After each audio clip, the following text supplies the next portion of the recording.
Hello guys, আসসালামু আলাইকুম। সবাই কেমন আছো? তো আমি আর আমার মেয়ে এখন সকাল সকাল যাচ্ছি আমাদের বাগানের দিকে। তো চলো তোমাদের দেখাই আমাদের বাগানটা। তো এখন তো প্রায় সব গাছেই মুকুল ধরতে শুরু করে দিয়েছে। এই দেখো গাইস, আমাদের গাছে কত আমের মুকুল ধরেছে, প্রচুর মুকুল হয়েছে। ওদিকেও অনেক আম গাছ আছে, ওগুলোতে কম হয়েছে। দেখেছো আমের মুকুল? দেখেছো আলিনা? আম হলে আম খাবে গাছে?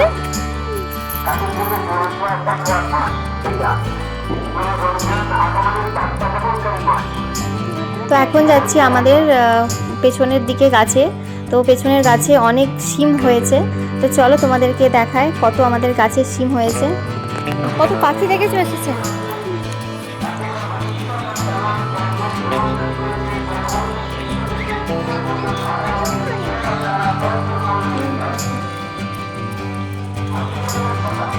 চলো শিম গাছে দেখি শিম হয়েছে নাকি আরো। শিম পেড়ে নিয়েছিলে? এসো, এই তো অনেক শিম হয়েছে।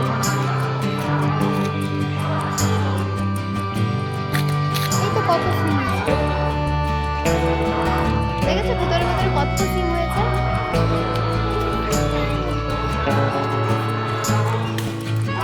পেরেছো? দাও, আমাকে দাও, আমি রাখি। বলো, তুমি পড়ে যাবে, দাঁড়াও। এগুলো নরম সিম। দেখো গাইস, আমাদের কাছে কত সিম হয়েছে, সব নরম নরম। এখনো একটু বাকি আছে মাম্মা, এখনো আরেকটু হবে।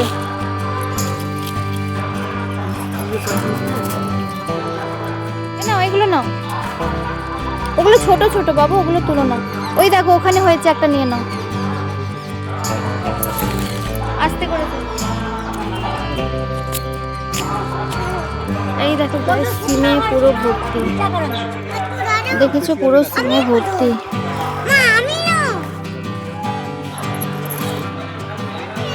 এই দেখো ভেতরে ভেতরে কত সিম হয়েছে। তো এখন এই সিমগুলো তুলে বাড়ি নিয়ে যাব, আর এই সিম দিয়ে তোমাদের কিছু একটা রেসিপি বানিয়ে দেখাবো। তো দেখতে পাচ্ছ কত গাছের সিম হয়েছে, একদম নরম নরম সিমগুলো।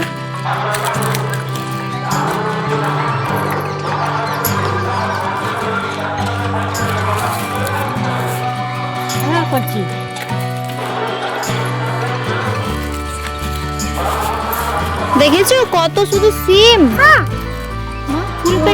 ফুল পেড়েছো কেন? এই দেখো এই দেখো, পারো পারো, এগুলো পারো না।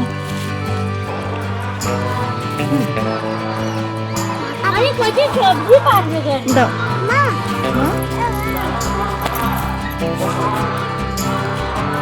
পেরেছো? দেখেছো কত।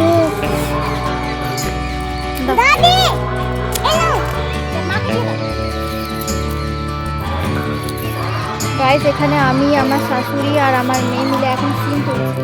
আমার মেয়েকে দেখো কত আনন্দ, গাছ থেকে সিম তুলছে আর কত আনন্দ পাচ্ছে। আবার পরে যখন আরো বড় হবে তখন আরো পারবো না, আর পারতে হবে না শোনা। চলো, দেখেছো কত সিম।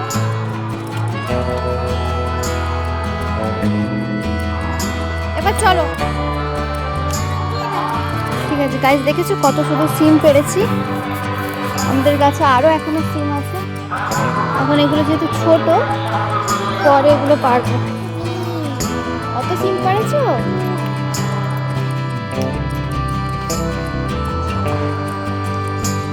চলো,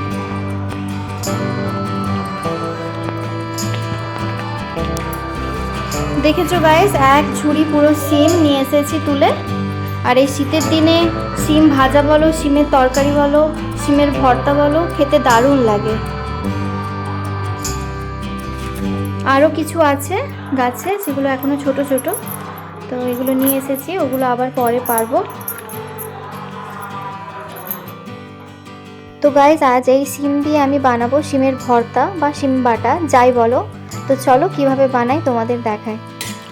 তো প্রথমে আমি সিমগুলোকে এইভাবে কেটে নিয়েছি, ধার থেকে যে শিরাগুলো থাকে ওগুলো কেটে দিয়েছি, কারণ ওগুলো ভর্তার পর যদি ওগুলো মুখে লাগে তো ওগুলো খেতে একটু খারাপ লাগে, তাই ওগুলো কেটে দিয়েছি। কেটে সামান্য একটু জল দিয়ে কিছুটা আমরা সেদ্ধ করে নেব, পুরোপুরি আবার সেদ্ধ করব না। তো আমার শিমগুলো সেদ্ধ হয়ে গিয়েছে, তো এবার আমি চুলোটা অফ করে দেব। তো তারপর আমরা একটা কড়াতে দিয়ে দেব সামান্য পরিমাণে সর্ষের তেল। তো তেলটা যতক্ষণ গরম হচ্ছে, তো চলো তোমাদের দেখায় আমাদের আর কি কি লাগবে। তো আমি এখানে নিয়ে নিয়েছি কুচানো পেঁয়াজ, আর দুটো টমেটো, একটু রসুন, আর নিয়েছি ধনে পাতা, আর নিয়েছি সাদা সরষা, আর দুটো শুকনো লঙ্কা। তো চলো, তেলটা আমাদের গরম হয়ে গিয়েছে, এবার তেলে আমরা দিয়ে দেব কুচানো পেঁয়াজটা বেরেস্তা করার জন্য। তো পেঁয়াজটাকে আমরা ভালোভাবে নাড়িয়ে একটু লাল লাল করে আমরা বেরেস্তা করে নেব।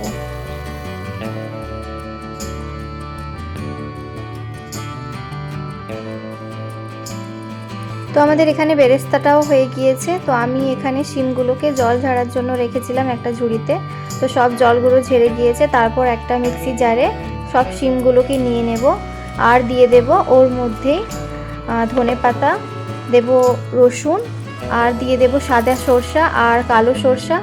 আর এখানে আমি ওই তেলের মধ্যে দুটো টমেটোকে হালকা করে একটু ভেজে নিয়েছিলাম, শুধু জাস্ট নাড়িয়ে নিয়েছিলাম। তো এই ভেজে রাখা টমেটোগুলোকে ওর মধ্যে দিয়ে সব কিছুকে একসঙ্গে আমরা ভালো করে পেস্ট করে নেব।